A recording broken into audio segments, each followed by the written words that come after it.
안녕하십니까. 신의균의 군사TV 디펜스 브리핑입니다. 오늘도 아주 중요한 군사 안보, 국방, 무기 관련 소식 간추려서 브리핑 해드리겠습니다. 첫 번째입니다.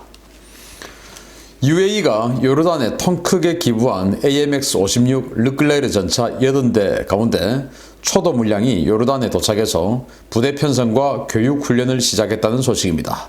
지난달에 UAE가 요르단에 기증하기로 결정했던 AMX-56 르클레르 전차 80대 가운데 초도 물량 일부가 요르단에 도착해서 UAE 교관단에 의해 교육훈련이 시작됐다고 요르단 현지 주민들이 SNS를 통해 일제히 전해왔습니다. UAE는 지난 1990년대 중반에 프랑스로부터 르클레르 전차 388대와 장갑 회수차 48대 등을 도입해 주력 전차로 운영해 왔는데요. 이 가운데 비교적 연식이 오래된 80대를 요르단군에 무상 지원 형태로 제공했습니다.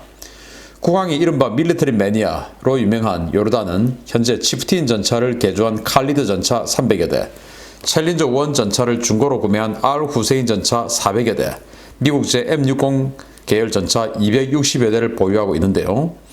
새로 도입된 전차 전력들은 노후화가 심한 M60 계열을 우선 대체할 것으로 알려졌습니다. UAE가 요르단에 신형 전차를 기부한 것은 중동 지역에서의 영향력 확대를 꾀하고 있는 UAE의 대외 전략 일환인데요.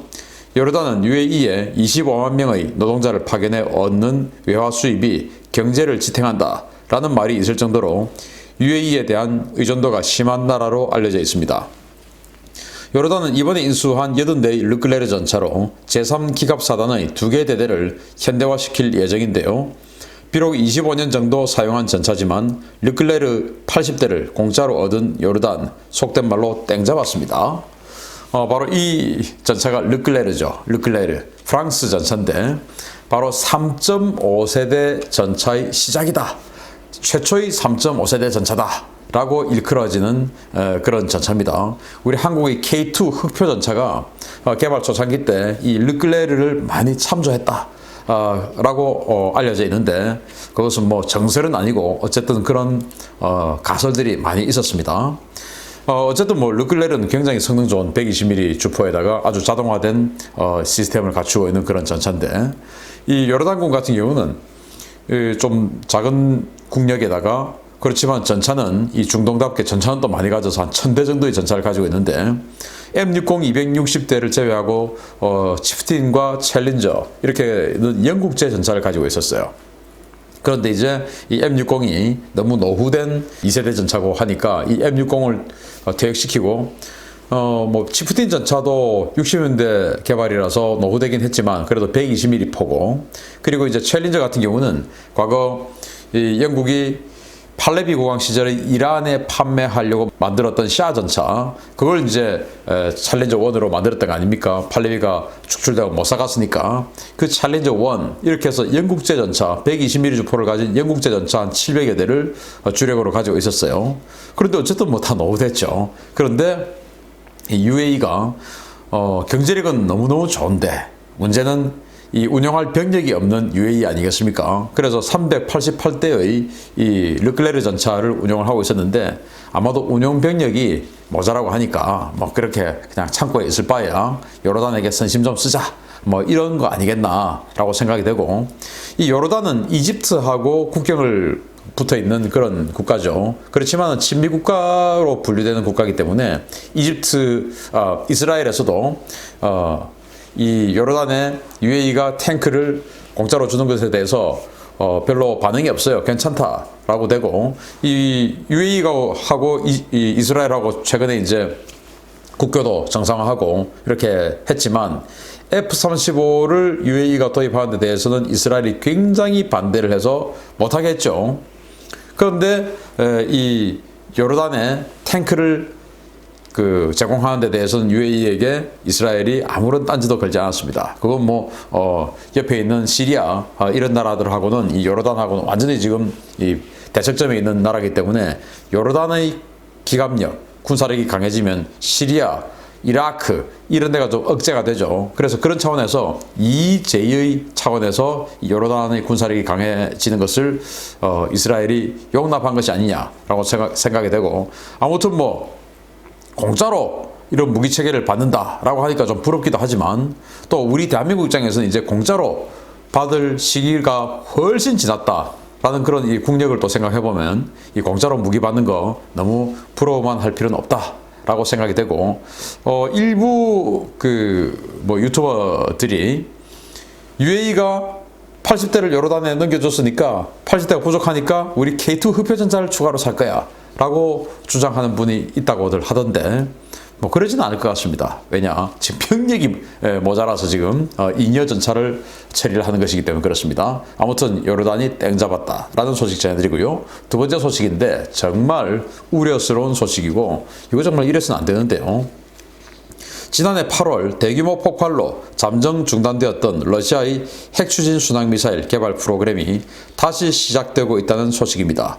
전 지구적 재앙으로 이어질 수 있는 이런 무기에 도대체 왜 이렇게 집착하는지 모르겠습니다. 지난해 8월 대규모 폭발과 방사능 유출 사고로 중단되었던 러시아의 9M730 브레베스트닉 순항미사일 개발이 다시 재개된 정황이 위성을 통해 포착되었다고 CNN이 현지 시각 10월 20일 보도했습니다.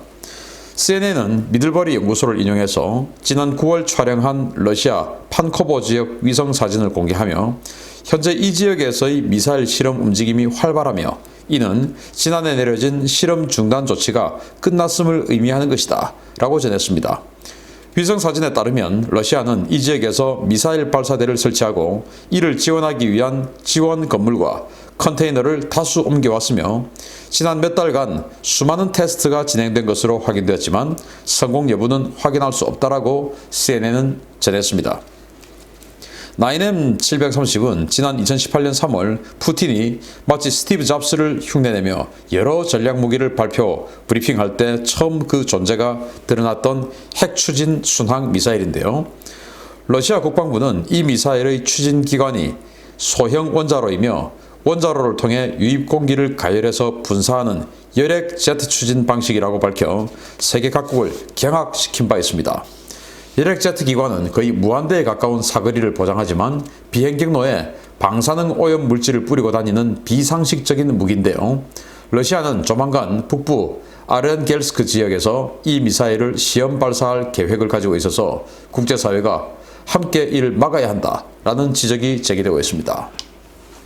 바로 이 껍데기가 지금 뒤집어 씌워져 있는 이 미사일일 가능성이 높다라고 지금 분석을 하고 있는데 지난해 큰 사고가 났어요. 러시아의 북부적 백해 연안의 작은 도시에서 대형 폭발 사고가 났고 이로 인해서 그때 이제 이 브레베스트닉이 폭파했다.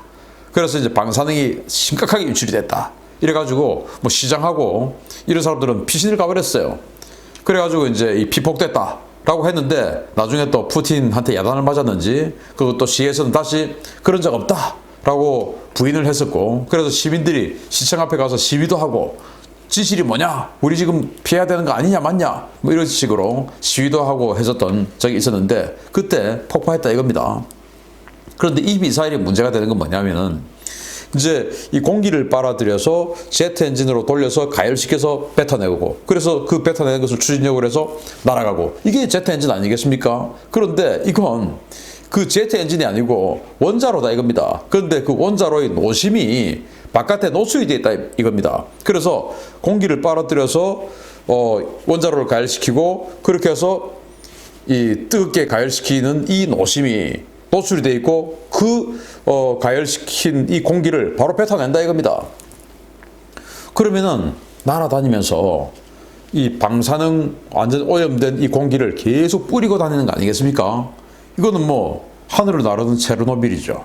그러니까 이런 무지막지한 무기를 만들고 실전 배치하려고 폭파하는 사고가 발생했음에도 불구하고 다시 1년 후에 다시 이것을 재개하는 이 러시아 뭐 정말 러시아하고 중국 이런 나라들이 정상국가다라고 착각하는 그런 분들이 많은데 절대 그렇지 않다는 걸 보여주고 있습니다.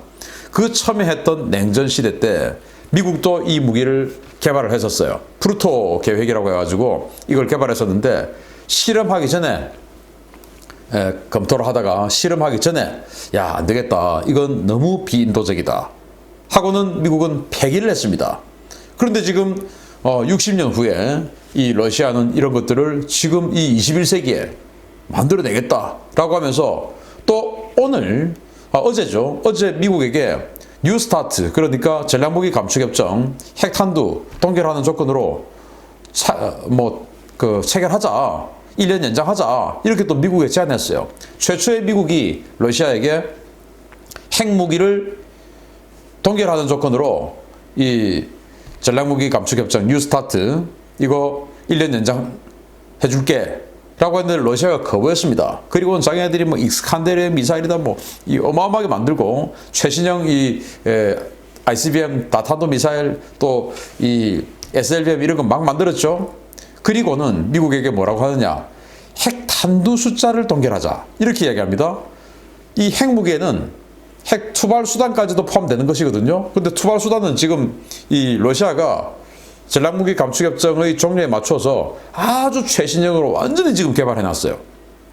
그리고는 핵탄두만 동결하자 하고는 미국에게 동결하자고 하니까 미국은 아직 개발도 안 끝났는데 미국이 받아줄 리가 없죠.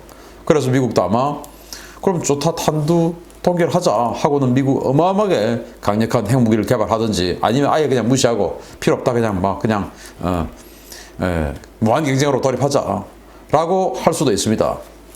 핵무기 하나 유지하는데 굉장히 많은 유지 비용이 들기 때문에 다시 러시아가 우리 대한민국보다 적은 이 국방 예산을 가지고 이 어마어마한 핵무기를 과연 개발, 유지할 수 있을지, 다시 1990년도의 상황으로 돌아가기나 되지 않을지 의심이 되고, 그런 와중에 이런 정말 비인도적인, 그냥 실험하려면 러시아 땅 내에서만 하면 좋겠다, 절대 다른 나라로 이 방사능이 옮겨가서는 안 되겠다, 그러면 또 러시아 국민들 또 무슨 죄냐, 그래서 이런 무기는 있어서는 안 되겠다라는 말씀을 드리면서 마치겠습니다. 감사합니다.